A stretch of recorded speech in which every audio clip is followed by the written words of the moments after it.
Assalamualaikum dan salam sejahtera. Kembali bersiaran dalam kalender jenayah edisi 28 Julai 2017. Dikasari suami sehingga cedera di bahagian muka dan lutut ketika masih dalam pantang di sebuah pusat hiburan di Ceras pada Khamis. Itu yang dialami isteri pelakon Alif Aziz, Bella Astilah, yang turut mengesahkan dikasari suaminya bersama seorang wanita di lokasi terbabit. Dalam kejadian 4:30 petang itu turut berlaku pergelutan antara mereka. Terdahulu media melaporkan seorang penyanyi dan pelakon kelahiran Singapura ditahan polis atas kesalahan membelasah isterinya di sebuah pusat karaoke di Ceras. Sementara itu, Ketua Polis Daerah Ceras, Asisten Komisioner Chong Kok Sin, dilaporkan berkata isteri penyanyi itu ke premis terbabit bersama ibunya sebelum menemui lelaki berkenaan bersama seorang wanita dalam satu bilik karaoke. Wartawan Sudirman Muhammad Tahir dan Najib Jeffrey ada butirannya. Kami akan cakap no comment je. Kami tidak akan campur. Sebab Bella minta maaf. Kami tidak pernah tahu apa yang diorang buat dekat luar. Betul. Ya. Buat apa Kak Noi nak bohong Bella? Betul. Kan? Kalau saya tahu, saya marah dah. Saya selalu marah. Sedangkan pipa nak suruh ni yang dia ambil. Saya boleh marah. Saya nak perangai doang. Faham. Bella nak tanya Kak Noi dan semua production macam Abang Syahrul semua tahu tak diorang ni keluar berdua? Tak tahu. Yang karaoke tu? Tak tahu. Karaoke mana? Yang diorang pergi karaoke berdua tu lah yang Bella hantar dalam grup. Tak tahu. Bila Bella post tu je baru kita orang tahu. Dia tak aware langsung apa yang orang buat dekat belakang tu sebab masing-masing sibuk dengan kerja masing-masing. Okey Kak Noi, terima kasih banyak. Nanti Bella kontak Kak Noi. Bella cuba sedaya upaya Bella untuk tolong Kak Noi untuk habiskan Kak Noi punya syuting walaupun seksa. Jelaskan siapa yang Bella hubungi tadi? PM, Production Manager. Untuk drama? Izinkan aku mencintaimu. Dan Bella seorang yang sangat takut untuk bercakap benda yang tidak betul. Itu saya. Orang kenal saya daripada saya kecil, daripada saya sekolah, daripada saya belajar college. Orang kenal saya orang paling tahu kalau muka saya muka menipu. Orang tahu. Dah benda besar macam ni, takkanlah saya nak berdepan. Takkanlah saya nak ke depan kalau benda tu salah. Saya sangat takut. Okey Bella, bila kita bercakap pasal kes yang berlaku sudah berapa lama sebenarnya Bella mengetahui ada perhubungan antara suami Bella dengan wanita itu? Sudah berapa lama? Sebenarnya syuting cerita ni je lah. Sebab sebelum Start bila puasa. Bulan puasa, okey. Tapi selepas apa kejadian ni, saya sampai speechless, saya confused di mana silap saya sebagai seorang isteri. Dan pada perempuan tu juga, apa yang dia nakkan dalam hidup dia, saya tertanya-tanya. Sedangkan dia ada good life. Ketika itu, ketika Bella mengetahui antara mereka ada apa-apa ada hubungan, ketika itu Bella sedang syarat mengandung, betul? Berapa bulan Bella? 8 bulan. So, okey, sejak mereka syuting untuk drama itu, berapa kali yang Bella orang kata dapat tahu, dapat tangkap antara mereka ada apa-apa? Berapa kali Banyak kali. More than 3 times lah. Semua orang tanya soalan yang sama. Sebab orang muskil macam mana Bella banyak-banyak karaoke, you know. Yes, kat situ awak boleh tahu dia. Okey, macam ni sebenarnya dia habis syuting pukul 3 pagi. 3 petang. Okey. Tapi diorang ada sambung malam punya scene, tapi diorang ada break. Okey. So, saya tengah breastfeed my baby. Hati saya ni tak sedap. Okey, time tu awak di rumah lah. Di rumah. Okey. Laju je sebab saya memang masih dealkan job untuk suami saya. Memang tengah on the phone dengan orang yang nak ambil dia 80 episod dan sebagainya. Saya kata dekat my mom, hati saya tak sedap. Mama kata, janganlah tengah pantang, kena banyakkan bersabar. Jadi bila makin laju sampai rasa macam tak boleh bernafas, dia cakap dengan my dad, jagakan baby, saya nak bawa mama pergi satu tempat. Memang Mama cakap, macam mana nak Kak Long sure diorang kat sini? Sebab diorang shooting area sini. Okey. So, saya cakap, ini firasat saya sebagai isteri, tak ada, alhamdulillah. Tapi kalau ada, kat situ kita nampak. Okeylah, Mama cakap terpulang. So, saya pergi dekat karaoke tu sebab situlah tempat karaoke saya dengan Alif. Kita memang tak ada tempat lain. Itu bilik yang sama juga. Bilik 333. Okey. Pas. Okey. VIP room. Sebab tu orang cakap Bella ni detektif Conan ke? So maksudnya insting awak kuat mengatakan suami awak ke situ, tempat di mana orang cakap apa, naluri isteri. Awak selalu pergi berkaraoke juga. Okey. Selepas tu jantung ni laju berjalan pergi dalam karaoke, dah masuk, tak ada tanya kaunter apa. Terus pergi bilik 333. Nampak memang ada. Dan tu pukul berapa Bella? 3:30. 3:30 petang. Semalam lah. Diorang sampai tak tahu pukul apa, tapi saya sampai pukul 4 juga. Okey, pukul 4. Okey. Lepas tu ambil gambar diorang terus. Kat situ lah yang wanita tu rasa malu. Dia terus macam tepis muka dia, macam kenapa nak ambil gambar ni, macam tu. Kalau kita tak salah, you want to take my picture, ambil lah. Kan? Tapi kalau kita dah mengamuk-ngamuk, maksudnya kat situ dah salah. Betul tak? Okey, ketika Bella menerpa masuk dalam bilik tu ya, apa yang diorang sedang buat? Apa reaksi diorang? Reaksi terkejut. Dan suami saya tengah pilih lagu, dia pula tengah pegang mic, something like that. Okey. Bila Bella dah mula merakamkan gambar so apa tindakan sampai berlaku, orang kata bergelutan sampai Bella boleh luka, macam mana? Siapa yang memulakan benda tu? Mula-mula kita sebagai pasangan mestilah kita marah dan cakap kenapa ada kat sini apa-apa. Yang tu dah selesai, diorang cuma nakkan phone saya saja untuk delete bukti. Bukti yang mereka ada berdua di dalam situ. Okey.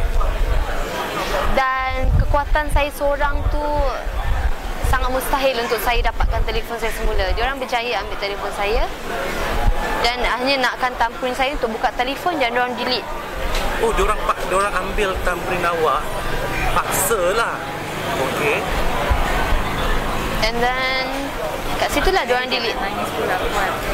Biasa dia cakap mesti nangis. Lepas tu? Maksudnya okey, diorang dah delete gambar-gambar yang awak dah ambil lah. Lepas tu dekat situ memang saya sangat frustrated, macam sangat kecewa.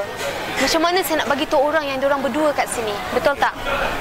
Mulut saya seorang, saya tak ada saksi, macam mana? Ketika itu ibu awak di mana Bella? Di lift. Oh, di lift. Menunggu awak di luar lah. Awak tak bawa masuk bersama. Okey, ketika awak melihat, maksud ketika awak sudah dikasari ya, awak dah terjatuh dan mereka berlalu pergi, betul? So apa perasaan Bella ketika itu? Oh, sangat Tengok muka dia, hati pun tak boleh. sangat sedih. Saya sangat sedih sebab saya rasa macam saya dah buat yang the best. Semua orang tahu saya, macam nak cakap semua orang tahu saya jaga Alif daripada susah. Maksudnya kita susah senang. Walaupun dulu masa saya pertama kenal Alif, orang cakap jangan. Tapi saya percaya tak semua manusia jahat selama-lamanya. Okey? Daripada tak ada makan dekat benda sama. Tapi apa yang jadi tu saya macam terkilan. Kenapa perempuan yang baru kenal tak sampai sebulan dia sanggup macam ni lah, buat macam ni. Okey, bila Bella dah rebah, Penat nangis. Bella, Orang kerja karaoke tu yang cakap, Puan, muka Puan ni kenapa? Lepas tu dia bagi tengok lah guna phone. Kat situ yang saya nangis lah.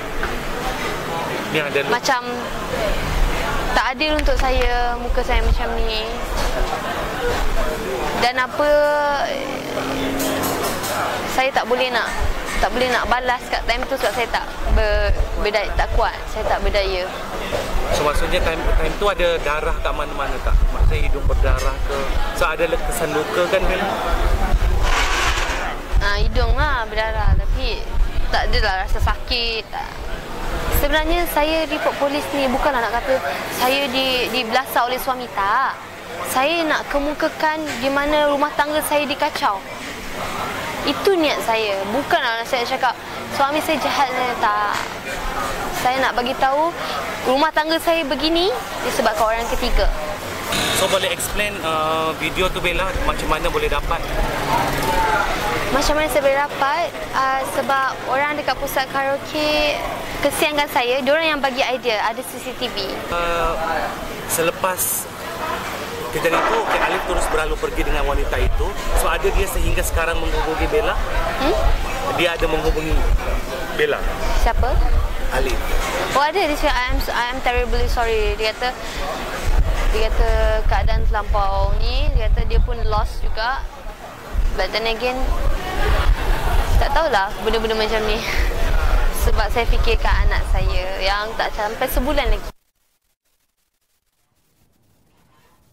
Dan dalam perkembangan lain, 10 mak rempit berusia antara 18 hingga 27 tahun ditahan polis dalam obsamsing jalanan di Lebuh Raya Kesas baru-baru ini. Operasi bermula dari susur keluar Klang Bukit Tinggi sehingga ke Plaza Tol Bukit Kemuning. Ikuti rangkuman berita jenayah pilihan sepanjang minggu ini.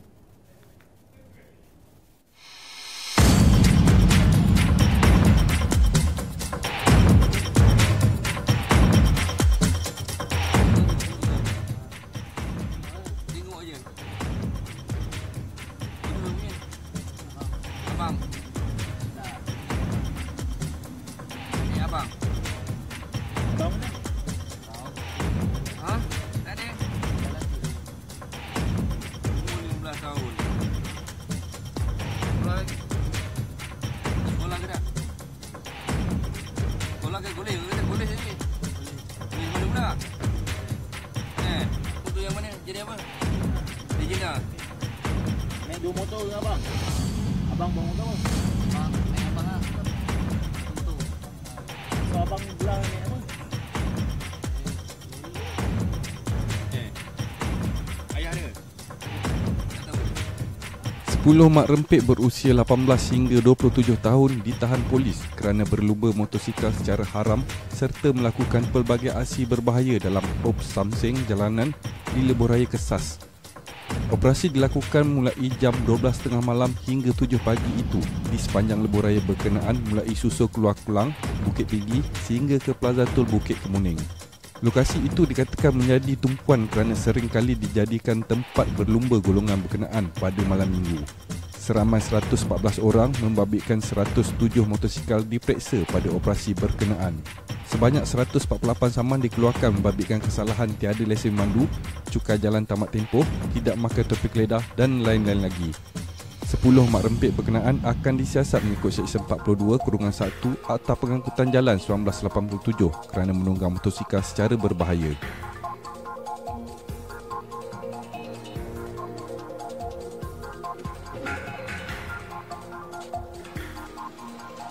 Seramai 13 lelaki yang disyaki terbabit dalam kumpulan kongsi gelap direman 21 hari oleh Mahkamah Magistrate Johor Bahru. Perintah tahanan reman itu dikeluarkan Magistrate Nur Aisyah Ahmad terhadap 13 suspek yang berusia 25 hingga 32 tahun selepas membenarkan permohonan pihak Jabatan Siasatan Jenayah Ibu Pejabat Polis Kontingen Johor. Semua suspek itu ditahan susulan 2 insiden pergaduhan di kawasan Mount Austin dan Taman Daya, Johor Bahru pada 10.15 malam 8 Julai lalu.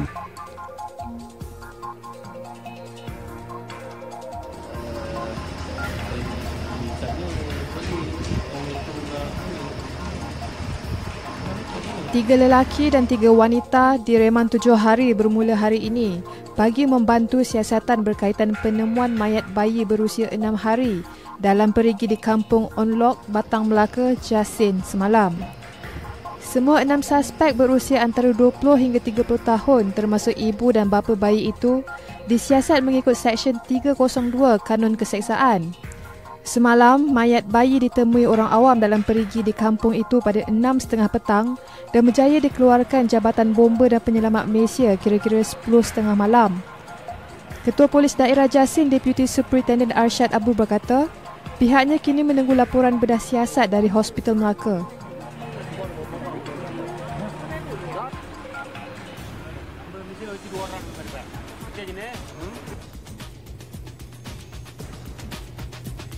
Seorang nelayan bot Pukajerut warga Thailand parah ditetak di kepala dengan pisau pemotong daging selepas bergaduh dengan rakannya di atas bot dalam kejadian 15 Batu Nautika dari perairan Kuala Kedah, Alustar.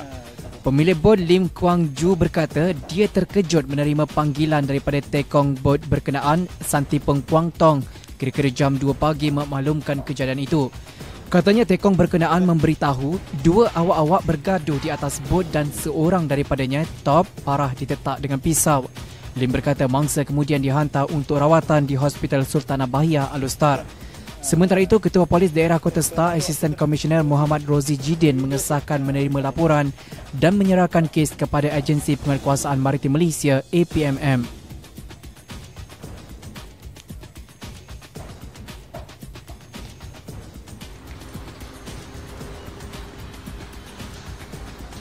Bekas Pengurus Eksekutif dan Pegawai Kanan Pusat Pembangunan Kemahiran Perindustrian Melaka, MISDEC, yang diraiman sejak 2 minggu lalu bagi membantu siasatan kes penyelewengan wang agensi itu berjumlah RM4 juta dibebaskan pada Selasa. Penolong Pendaftar Mahkamah Magistrate Melaka, Muhammad Anwar Ostadi, membenarkan kedua-duanya yang juga anak beranak dibebaskan dengan jaminan sebanyak RM200,000 setiap seorang dengan 2 penjamin. Terdahulu, mereka yang berusia 76 dan 43 tahun tiba di pekarangan Kompleks Mahkamah Melaka pada jam 10 pagi dengan memakai baju lokap Suruhanjaya Pencegahan Rasuah Malaysia, SPRM. 12 Julai lalu, SPRM menahan kedua-duanya di syarikat terbabit selepas dipercayai menyalahgunakan kuasa dengan meluluskan serta memindahkan kira-kira RM4 juta wang milik MISDEC ke akaun peribadi milik mereka pada 2014 dan 2015.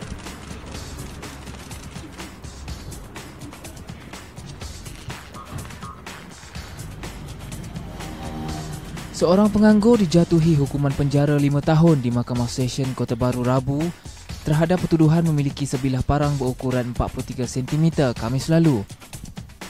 Hakim Nazri Ismail menjatuhkan hukuman itu selepas tertuduh Muhammad Hasnan Yusof mengaku bersalah terhadap pertuduhan. Mengikut pertuduhan, tertuduh yang berasal dari Kota Baru didakwa memiliki sebilah parang tanpa maksud sah digerai di hadapan sebuah bank di Kubang Krian pada 12.40 tengah malam pada 20 Julai lalu. Kesalahan didakwa mengikut Seksyen 6-1 Akta Bahan-Bahan Kakisan dan Letupan dan Senjata Berbahaya 1958 yang sabit kesalahan boleh dipenjara tidak kurang 5 tahun dan tidak melebihi 10 tahun. Mahkamah memerintahkan hukuman bermula tarikh ditangkap pada 20 Julai.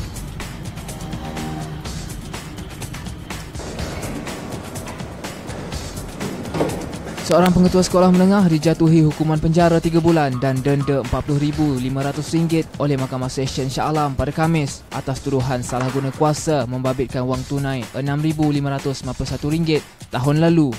Hakim Rozilah Saleh memutuskan hukuman itu kepada tertuduh Nurliza Marazi selepas membuat penilaian maksimum dan mendapati pihak pendakwaan membuktikan kes melampaui keraguan munasabah. Mengikut pertuduhan pertama, tertuduh yang juga pengetua SMK Perempuan Raja Zarina, Pelabuhan Kelang, didakwa memilih syarikatnya iaitu Orient Collection untuk membekalkan bahan bantu mengajar berjumlah RM2,091 melalui pesanan sekolah. Bagi 2 pertuduhan berikutnya, Nurliza melakukan kesalahan sama membabitkan bekalan tuala kecil berjumlah RM500 dan bekalan 5 pakej hamper, set file dan alat tulis, media perasmian serta dokumentasi berjumlah RM4,000. Semua perbuatan itu dilakukan di sekolah berkenaan antara 12 Februari hingga 13 April tahun lalu. Masa dapat panggilan daripada jiran tu, rasa macam mana? Rasa terkejut lah. Saya cakap, kenapa kan? Tiba keluar kereta dah kena merah dah. Tapi dah selesai macam tu macam mana? Tahulah. Cuci lah. Macam mana, berapa lama? Dalam 3 jam. Dalam within 3 jam juga lah. Dalam masa 3 jam. Okey, dalam masa 3 jam cuci guna apa ya? Guna minyak. Kita minta habis cuci je lah. Minta maaf kerana tersilap simbah cat. Mudahnya lelaki dipercayai Along mengungkapkan kata-kata itu selepas menyimbah cat merah pada 2 kereta di Taman Puchong Perdana Selasa lalu. Naziah Suliman, seorang daripada 2 mangsa yang kereta mereka disimbah cat, berkata, kejadian berlaku pada 10 malam dan dia mengetahui mengenai kejadian itu selepas menerima panggilan telefon daripada jiran. Katanya dia baru kehilangan ibu dan ketika dimaklumkan mengenai perkara itu, dia sekeluarga baru selesai tahlil. Naziah berkata, ia kejadian kali kedua yang berlaku di rumah jirannya dan dia mengambil masa selama 3 jam bagi membersihkan cat itu. Sebelum ini, tular di Facebook gambar kereta milik Naziha dan rakannya disimbah cat merah.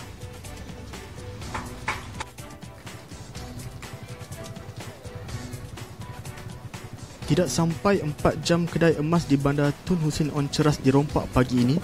7 lelaki dipercayai melakukan rompakan terbabit ditahan di Kampung Lahang, Ampang, Tenang Dengkil, Sepang. Mereka disyaki terbabit dalam rompakan kedai emas pada 10.40 pagi dan polis menahan mereka di sebuah rumah di Dengkil pada 2 petang.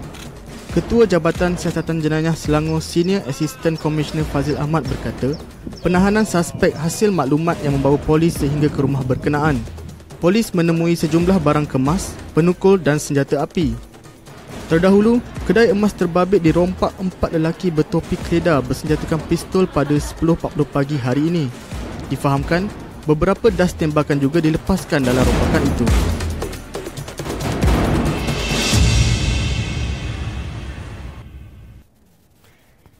Sekian dulu untuk paparan kalender jenayah minggu ini.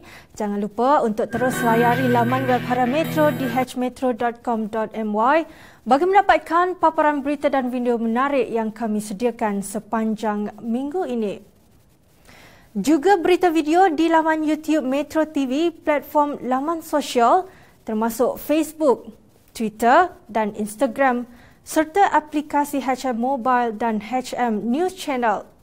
Muat turun aplikasi Metro TV di App Store dan Google Play Store untuk menonton video eksklusif dan rancangan yang menarik. Selamat berhujung minggu dan jumpa lagi minggu hadapan. Saya Nurhuda Kosnon. Assalamualaikum dan salam sejahtera.